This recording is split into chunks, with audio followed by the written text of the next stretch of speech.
Hello tout le monde, je vous retrouve aujourd'hui pour le deuxième épisode des bilans équipe par équipe de la saison 2025. Ce deuxième épisode va porter sur la Visma Lease a Bike de Jonas Vingegaard, Wout van Aert et compagnie. Comme pour UAE, je vais découper la vidéo en plusieurs parties. Le sommaire est à retrouver sur le fil rouge de la vidéo. Et je commence tout de suite ce bilan avec le débrief tête par tête des coureurs Visma. Et j'ouvre le bal avec le numéro 2 mondial, le Danois Jonas Vingegaard. Jonas Vingegaard aura réalisé une saison 2025 très correcte, voire un peu mieux, sauvé quelque part par sa victoire au classement général de la Vuelta au mois de septembre. Le programme 2025 de Vingegaard était en début d'année sur le papier très alléchant. Algarve, Paris-Nice, Pays Basque, Dauphiné avant une tentative de doubler Grand Tour, Tour de France, Vuelta. C'était séduisant, la machine avait été lancée avec succès en Algarve en février avec 2 succès. Mais après, le moteur danois s'est enrayé, mauvaise chute et abandon à Paris-Nice, forfait au Pays Basque. Il y avait de quoi être très inquiet pour le Danois à l'approche du Tour de France. Le Dauphiné est quand même venu rassurer et valider la bonne préparation du Danois en vue du mois de juillet. Mais on a quand même senti que Vingegaard avait alors 1 ou 2 trains de retard sur Pogačar dès le mois de juin. Ensuite, sur le Tour de France, Vingegaard a été bon, voire très bon sur 90% des étapes, mais il a lâché trop de lest au chrono de Caen et à Otakam. À partir de là, la messe était dite quant à la lutte au maillot jaune et Vingegaard n'a jamais su renverser la vapeur, ni même remporter une étape sur les routes du Tour de France, une première depuis 2021. Factuellement, son bilan comptable à la sortie du Tour de France était très moyen avec 2 petites victoires en Algarve au bilan de sa saison, même s'il n'y avait rien de mieux à faire au Dauphiné et au Tour de France compte tenu du niveau de Pogačar. Vingegaard, en août, a alors décidé de pousser sa saison à la Vuelta, comme prévu au programme. Et sur cette Vuelta 2025, le Danois est venu confirmer son statut de grandissime favori. 3 victoires d'étape, général en poche, et 2e au bilan mondial au terme de cette saison 2025. Et nous voilà en octobre avec une saison que l'on peut juger bonne, voire très bonne de la part de Vingegaard. Alors, 5 victoires en 2025, on pourrait penser que c'est peu pour un coureur de son standing. Personnellement, je le pense, mais bon. 14 deuxième place cette année, dont 8 deuxième places derrière Tadej Pogačar. Il y a eu un os slovène sur la route de Vingo au Dauphiné et au Tour de France, et ça ne doit rien enlever aux performances de Vingegaard qui ont été très bonnes au global. Il est toujours, et pour un moment encore je pense, le seul coureur qui peut concurrencer Pogačar en Grand Tour, et ce, même si le Slovène prend gentiment ses distances en termes de performance année après année. Désormais, Vingegaard peut se projeter sur 2026 avec confiance. Sa chute au Pays Basque il y a 1 an et demi est maintenant définitivement derrière lui. L'an prochain, le Danois semble avoir des envies de Giro, histoire de compléter la trilogie des Grands Tours. Beau projet, totalement accessible à la condition que Pogačar n'en fasse pas un objectif. Cependant, je vais tout de même venir mettre un bémol sur cette potentielle participation au Giro. Un Vingegaard qui lorgne sur le Giro, c'est peut-être aussi un Vingegaard qui fait déjà une croix sur le Tour de France 2026. Et ce, surtout si un certain Slovène fait l'impasse sur le Giro. Donc, on verra ce qu'il en est des programmes en janvier, mais le Tour de France 2026 se joue déjà peut-être dans les calendriers de course du Danois et du Slovène. Dans le cas de Simon Yates, qui réalisait cette année sa première saison chez Visma, l'acclimatation aura été un succès inouï et une des très grandes réussites de Visma cette année. Simon Yates a eu une préparation très moyenne l'hiver dernier, ça a handicapé son début de saison où il a été très discret à Tirreno et en Catalogne. Le Britannique est quand même arrivé à l'heure au rendez-vous au Tour d'Italie. Il a pris le lead de la Visma, il a été très régulier pendant 3 semaines sans trop prendre la lumière. Il était alors la 3e force du plateau au matin de l'avant-dernière étape en direction de Sestriere. Tout le monde voyait sur les pentes du Finestré un duel entre Isaac Del Toro et Richard Carapaz quant à la gagne du Giro. Quelque part, Simon Yates semblait être condamné à la 3e place du Giro à ce moment-là. Mais Isaac Del Toro et Richard Carapaz se sont montés dessus dans le Finestré. Et qui est venu chipper le rose la veille de l'arrivée à Rome? Monsieur Simon Yates. Il avait perdu le Giro il y a 7 ans sur les pentes du Finestré alors qu'il était en rose. Cette année, et de nulle part, j'ai envie de vous dire, il récupère ce maillot rose sur ces mêmes pentes du Finestré pour remporter enfin un Giro qui lui avait jadis tendu les bras. Ça a été mon gros coup d'émotion de 2025, mon grand coup de cœur de cette année, je le reconnais. L'histoire est quand même pleine de résonance, mais bref, la saison de Simon Yates aura rien que pour ça été un succès absolu, et en plus, il s'est aussi permis de venir claquer une nouvelle étape sur les routes du Tour de France. Donc, Simon Yates, on peut résumer sa saison 2025 à « j'ai gagné le Giro et une étape du Tour de France ». Bah voilà, ça suffit largement à dire que sa saison a été XXL. Le reste, une année de contrat avec Visma, qu'est-ce qu'il en fera ? On verra bien, mais à bientôt 34 ans, un Giro, une Vuelta et 3 victoires d'étape sur les routes du Tour de France. Bah pour moi, Simon Yates a désormais fait le tour de sa discipline et a désormais soldé ses comptes avec le Tour d'Italie. Pour l'Américain Matteo Jorgensen, la saison 2025 aura été un copier-coller de 2024 jusqu'au soir du Tour de France. Brillant vainqueur à Paris-Nice où il y a défendu sa couronne, Jorgensen aura été tout aussi bon sur les classiques flandriennes où il aura abattu du sacré boulot pour Van Aert au Tour des Flandres et à travers la Flandre. Sur le Dauphiné et le Tour de France, rien à redire, encore une fois, copie conforme à 2024. Bon sur les terrains punchy, notamment sur la première semaine du Tour de France, mais plus en difficulté en haute montagne. Là-dessus, c'est peut-être même moins bien que l'an dernier dans le cas de Jorgensen. Et en revanche, en fin de saison, Jorgensen aura pour la première fois disputé 2 grands tours en carrière sur une même année. Sa Vuelta aura été très bonne sur le plan collectif et il faut quand même noter qu'il aura été l'élément déclencheur de l'attaque de Vingegaard sur la 9e étape de la Vuelta. Vingegaard qui avait alors profité de ce gain de temps sur la 9e étape pour passer en mode full défense et avec succès. Donc pour Jorgensen, saison équivalente à l'an dernier. Pas de progrès, pas de régression.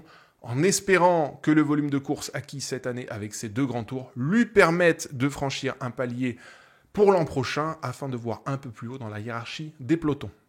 Pour Wout van Aert, 2025 aura été la saison de la reconstruction après ses 2 très mauvaises chutes de l'an dernier au mois de mars et sur la Vuelta.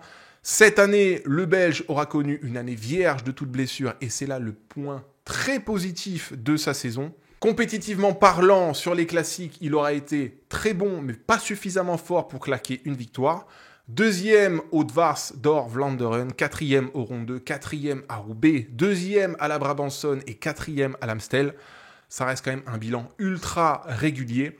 Par la suite, Wout van Aert est venu mettre sa saison dans le vert sur les routes du Tour d'Italie en remportant la 9e étape à Sienne dans un duel épique avec Isaac Del Toro.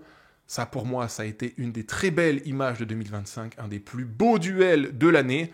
Et surtout, son Tour d'Italie aura été marqué par son abattage inouï sur l'étape de Sestriere où il s'y est mis ventre à terre une fois de plus pour son leader Simon Yates. Wout van Aert a pour moi été l'acteur majeur de ce coup de Trafalgar Visma. Et il est quand même très important de noter une constante chez Van Aert dans le collectif Batav, c'est que cet homme est bien souvent l'artisan majeur des plus grands succès de son écurie ces dernières années, que ce soit à Paris-Nice en 2022, au Tour de France 2022, au Tour de France 2023 dans une moindre mesure, et maintenant au Giro 2025. Roglic, Vingegaard et maintenant Simon Yates doivent énormément à ce bonhomme qui est Wout van Aert. C'est la classe incarnée et c'est vraiment le Joker plus de Visma depuis de nombreuses années. Et ça, c'est vraiment un truc que je voulais noter dans le cas du Belge vis-à-vis du plan collectif. Et si sur le plan individuel, sa saison 2025 aura été peu prolifique avec 2 succès, eh bien on va quand même noter qu'il s'est payé le luxe de taper Pogačar au Tour de France à Montmartre. Et ça, par les temps qui courent, c'est suffisamment rare pour être noté. Et ça montre quand même à quel point ce mec est excellent. Bref, sans incident, 2026 sera peut-être l'année du grand retour de Wout van Aert au premier plan. Et c'est là tout le bien que je lui souhaite. Et enfin, côté leader, un petit mot sur Olaf Koy qui aura pris les rênes de la section sprint pour Visma cette année encore. Pour la 4e année consécutive, le jeune néerlandais aura affolé le compteur des victoires pour Visma. 12 succès en 2022, 13 en 2023, 8 en 2024 et désormais 11 en 2025. Olaf Koy, c'est l'assurance victoire de Visma depuis ses débuts chez les pros. Le coureur est très prolifique, mais le cadre est désormais trop étroit pour un coureur qui a des vues en grand tour. Grand Tour chez Visma, toujours axé autour du classement général. Bref, chez Visma Lease a Bike, Olaf Koy est aujourd'hui un lion en cage. Le terrain d'expression n'est pas assez large, le néerlandais a fait son temps. Et au terme de cette saison, il est à noter que c'en est désormais terminé de la relation Olaf Koy-Visma Lease a Bike, le néerlandais étant en partance pour l'écurie Decathlon. Concernant les co-leaders de Visma, Sepp Kuss, Christophe Laporte et Dylan van Baarle, la saison aura été de moyenne à quasi nulle dans le cas du français. Mais avant de parler de Laporte, un mot sur l'américain et le néerlandais. Sepp Kuss aura repris des couleurs cette année après sa saison cataclysmique de l'an dernier. L'Américain ne s'est jusqu'ici jamais vraiment remis de ses 3 grands tours disputés en 2023, mais cette année s'attend quand même vers le mieux et la reconstruction se poursuit. Pour Dylan van Baarle, la saison aura été complète avec 2 grands tours en Italie et en Espagne, mais le Batave est un petit peu passé à côté de ses classiques 2025. Van Baarle est désormais loin de son niveau de 2022 qu'il avait vu remporter Paris-Roubaix.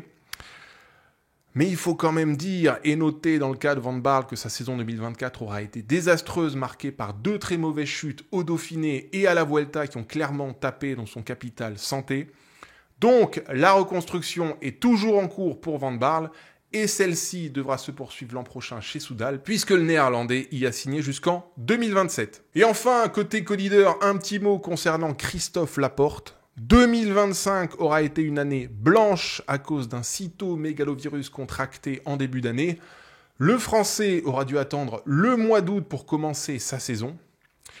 Et ce qu'il y a de très relou dans le cas de Christophe Laporte, c'est que ça fait quand même 2 années de suite qu'il est diminué par des problèmes de santé et fait des saisons très courtes. 50 jours de course l'an dernier et 20 jours de course cette année. C'est très moyen et c'est d'autant plus rageant que j'ai l'impression de passer à côté du prime de Christophe Laporte. Bref, on va croiser les doigts pour que tout se passe bien en 2026 pour Christophe, parce qu'à bientôt 33 ans, il arrive gentiment dans la dernière ligne droite de sa carrière. Voilà, ça c'était pour les leaders de l'équipe. Côté équipier, pour Tosh van der Sande et Dan Maclay, c'est le clap de fin après plus de 10 ans chacun chez les pros, même près de 15 ans dans le cas de Tosh van der Sande. Bravo messieurs et bonne retraite après une saison 2025 moyenne mais des carrières au global hyper respectables. Pour les capitaines de route, Steven Kruijswijk et Julien Vermote, la saison aura été complète avec près de 65 jours de course pour les 2 coureurs de respectivement 38 et 36 ans. Kruijswijk est en contrat pour 1 année supplémentaire chez Visma, là où Julien Vermote est au terme de cette saison 2025, toujours sans contrat pour l'an prochain. À voir pour le Belge ce qu'il en sera dans les semaines à venir. Pour Victor Campenaerts et Wilco Kelderman, la saison 2025 aura été pleine avec 2 grands tours disputés chacun. Victor Campenaerts aura pour moi été un des très grands équipiers de cette saison 2025, un petit peu dans le même registre qu'un Tim Wellens chez UAE. Acclimatation Visma réussie pour Campenaerts qui faisait cette année sa première pige dans la structure néerlandaise. Il est en contrat Visma jusqu'en 2027 et c'est pour moi une association qui va continuer de marcher parce que le coureur a le moteur, l'expérience et surtout le plaisir d'être là. Donc Campenaerts a encore de la route à faire avec Visma et c'en sera bien sûr la même chose pour Wilco Kelderman qui est lui aussi en contrat jusqu'en 2027.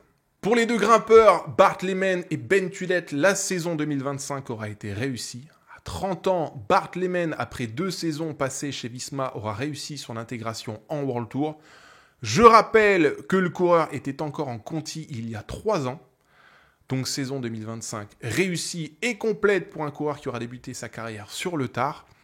Et dans le cas de Ben Tullet, le Britannique aura pu enfin s'exprimer cette année après une année 2024 compliquée où il n'avait couru que 27 jours de course.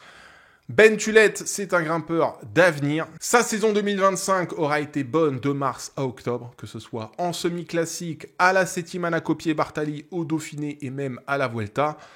Voilà quelqu'un qui aura franchi un cap important cette année et j'ai hâte de voir ce qu'il fera en 2026 parce qu'il monte très vite en puissance. Pour Tiesj Benoot, 2025 aura marqué une saison de plus au service de ses leaders. Il a été encore une fois un renfort très précieux sur les classiques et en grand tour. Lui, c'est vraiment un des tout meilleurs coéquipiers du peloton, un des coureurs les plus complets du plateau. Mais on notera quand même que son association avec Visma est désormais terminée puisqu'il rejoindra l'an prochain les rangs de Decathlon. Et ça, c'est, je trouve, une très grosse perte pour Visma. Tish Benoît en partance, même chose pour Attila Walter qui rejoindra les rangs de Bahreïn après une saison quelconque mais pleine. Attila Walter qui n'a jamais su véritablement hausser son niveau chez Visma, c'est dommage, d'autant qu'à ses débuts en 2023, il avait été impressionnant au Gran Camino et au Strade Bianche. Pour Edoardo Affini, la saison 2025 est moins bonne que l'an dernier sur le plan personnel mais meilleure sur le plan collectif. L'Italien est devenu un des moteurs du roster Visma avec 2 grands tours disputés cette année.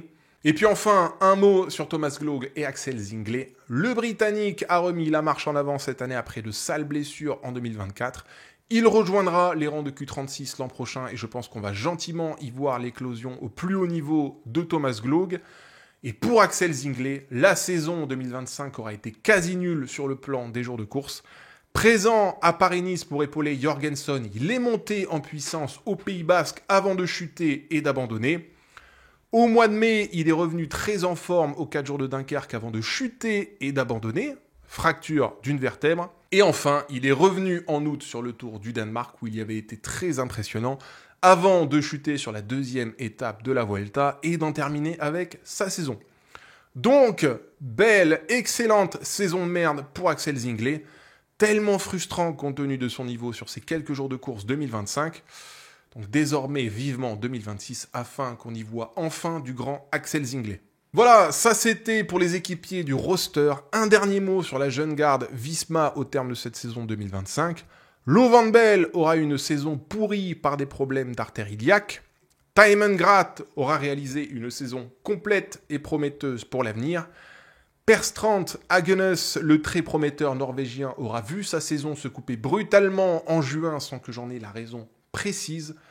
Voilà encore un coureur Visma qui aura eu de nombreuses blessures ces dernières années et il n'est pas à exclure que ce soit la raison de son retrait des pelotons fin juin. Pour Niklas Behrens, sa première saison pro aura été correcte mais très discrète. Je pense qu'on est tout à fait en droit d'attendre beaucoup mieux de la part du champion du monde espoir 2024 dès l'an prochain.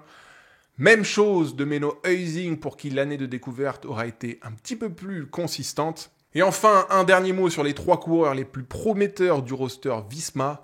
Jürgen Nordhagen, 20 ans, aura réalisé une première saison pro très régulière. Je pense qu'on tient là un futur très bon grimpeur du peloton. Attention à lui dès 2026. Kjaan-Mich De Brooks, en galère depuis son arrivée chez Visma l'an passé, aura retrouvé des couleurs en fin d'année après avoir réglé des problèmes de nerfs dans le bas du dos qui avaient pourri son début d'année et sa saison 2024. Si on ajoute à ça les maladies virales de l'an dernier et l'accident en juin où il avait été percuté par une bagnole à l'entraînement, eh bien autant vous dire que le Belge sort très gentiment des enfers et que ses premières victoires professionnelles autour de l'Ain au mois d'août ont été très chouettes à suivre et d'autant plus méritées.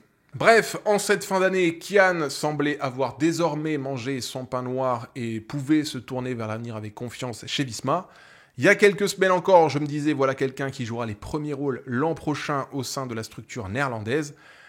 Mais la grosse surprise de ce mercato hivernal, c'est bien lui, puisque Kjaan sera dès 2026 chez Movistar. Alors, sur ce plan-là, je ne sais pas trop quoi en penser. C'est aujourd'hui difficile de comprendre les réelles raisons du divorce Wish-De Brooks Visma. On sait juste que le contrat a été cassé, probablement parce que Kjaan se sentait à l'étroit chez Visma. Mais on verra ce que ça dit pour lui en 2026 chez Movistar. Mais généralement, Movistar, si t'es pas espagnol ou colombien, c'est difficile de briller. Bref, à suivre dans le cas du Belge. Et enfin, j'en termine ce débrief individuel avec la très grande révélation de l'année 2025. Mathieu Brennan, 19 ans, première saison pro, 12 victoires et déjà 4 en World Tour. Messieurs, dames, ce garçon, c'est le nouveau Peter Sagan. Il va vite, il a du punch, il roule et surtout, il a déjà un sang-froid et un calme que même les coureurs les plus aguerris du peloton peuvent lui envier. Ce garçon est létal et je vois en lui le futur de Visma. Alors, je ne sais pas ce que l'avenir lui réservera. Est-ce qu'il va se tourner vers les sprints, vers les classiques ou bien les deux? Mais ce qu'il y a de sûr dans le cas du Britannique, c'est que c'est un des très grands coureurs de la décennie à venir qui s'est révélé cette année. Et je répète la comparaison que j'ai faite tantôt. Lorsque je vois Mathieu Brennan courir et performer en Catalogne, en Romandie ou en Pologne, je vois littéralement dans l'attitude du Peter Sagan 2010. Et ça promet. Donc, gare à lui dès l'an prochain et au plus haut niveau du World Tour, parce qu'il a réalisé à 19 ans déjà l'une des meilleures saisons coureurs tout confondu en 2025. Voilà, c'en est tout de ce long débrief individuel. Côté collectif, Visma aura réalisé une saison très solide avec 40 victoires, 4e bilan à l'échelon mondial après UAE, Soudal et Lidl. Au classement World Tour, là encore, excellent bilan avec la 2e place derrière l'intouchable UAE. Visma, c'est véritablement la 2e force du plateau World Tour en 2025 et ça s'est vérifié dans les grandes compétitions. C'est la seule structure à avoir battu UAE en grand tour. Sur le Giro, où Simon Yates a battu Isaac Del Toro, et sur la Vuelta, où Jonas Vingegaard a battu Joao Almeida. Même chose sur les grandes courses par étapes d'une semaine où Jorgenson aura défendu son titre avec brio à Paris-Nice. Je rappelle qu'UAE aura quand même claqué en 2025 5 des 7 grandes courses par étapes World Tour d'une semaine. Sur les classiques, Wout van Aert, Tige Benoot et Matteo Jorgenson auront été bons, même si en retrait comparativement à la paire Tadej Pogacar, Mathieu Van Der Poel. Et enfin, dans les sprints, Olaf Koy et Mathieu Brennan auront assuré au bilan des victoires, même si là encore, ce n'est pas le même rendement que Soudal et le duo Tim Merlier-Paul Magnier. Ceci étant dit, il n'empêche qu'au terme de cette saison 2025, Visma est certainement l'équipe la plus complète du peloton, ou en tout cas celle la plus à même de briller dans littéralement tous les secteurs. Et ça, ce n'est pas commun. Dans ce registre, seul Lidl Trek est équivalent à Visma. Voilà, ça c'est pour les côtés plus de Visma. Côté moins, inévitablement, il faut qu'on parle des problèmes de santé récurrents chez les coureurs Visma depuis près de 2 ans maintenant. Jonas Vingegaard s'était flingué l'an dernier au Pays Basque. Wout van Aert, c'était 2 cartons l'an dernier au mois de mars et en septembre à la Vuelta. Christophe Laporte, c'est 2 années de galère au global. Dylan Van Baarle, c'est 2 cartons l'an dernier au Dauphiné et à la Vuelta. Thomas Gloog, en 2025, ça aura été sa première année complète après 2 années loin des pelotons. Steven Kruijswijk avait lourdement chuté au Dauphiné 2024. Kjanish de Brooks, c'est 2 ans de galère aussi et c'est désormais ciao direction Movistar. Ben Tullet, ça s'est remis en place que cette année. Lo Van Bell, il a été out toute la 2e partie de saison. Perstrand à Guinness, même tarif. Axel Zinglet, saison 2025 au global, à oublier. Bref, Visma, côté santé, c'est une galère sans nom pour une bonne moitié de ses coureurs. Alors ok, les chutes, c'est bien souvent de la malchance. Ça, je l'enlève absolument pas. Visma est factuellement malchanceuse quant à la santé de ses coureurs en course, mais Kjanish de Brooks, les problèmes de nerfs, ça a été dû à une mauvaise position sur le vélo. Lo Van Bell, l'artère iliaque en galère, ça ne vient pas de nulle part non plus. Christophe Laporte n'a jamais été autant malade que depuis qu'il est chez Visma. Je veux dire, à un moment donné, ce n'est pas juste de la malchance, et Visma a pour moi un gros travail de fond à faire sur la santé de ces bonhommes. Et dans ce cadre-là, beaucoup de choses vont être à revisiter dans l'année qui arrive. Les programmes de course Visma ces dernières années, c'est pas toujours intelligent à long terme, par exemple. Sepp Kuss, 3 grands tours en 2023, ça l'a vidé mentalement. Wout van Aert, ne pas le faire courir cette année en mars avant les classiques flandriennes, ça a été pour moi rédhibitoire à Roubaix. On a senti un mec qui manquait de confiance et de repères quant au placement en course parce qu'il manquait 2 jours de course, tout simplement. Vingegaard, ça n'a pas été très sain non plus de l'éloigner des pelotons trop longtemps en début d'année après Paris-Nice, parce qu'il n'est pas à exclure que ces 2 loupés au Tour de France à Caen et à Hautacam soient dus à un manque de volume en course. Voilà, ça c'est des trucs que je vous donne comme ça, c'est des pistes de réflexion. Oui, Visma est malchanceuse depuis 2 ans, mais non, tout ne se résume pas à la malchance et il va falloir quand même changer des choses dès l'an prochain afin de limiter les blessés et les absences parce que clairement, ça plombe leur bilan depuis 2 ans. Voilà, ça c'était pour le bilan 2025 de Visma, comptablement bon, humainement moyen ou en tout cas perfectible. Si on jette un petit coup d'œil au mercato, la structure va quand même beaucoup évoluer dès l'an prochain. Côté départ, Van der Sande et Maclay, ses retraites. Benoot et Koy, ses directions Décathlon. Attila Walter, c'est Bahreïn. Dylan Van Baarle, c'est Soudal, Wies de Broek, c'est Movistar. Et Thomas Gloog, c'est Q36.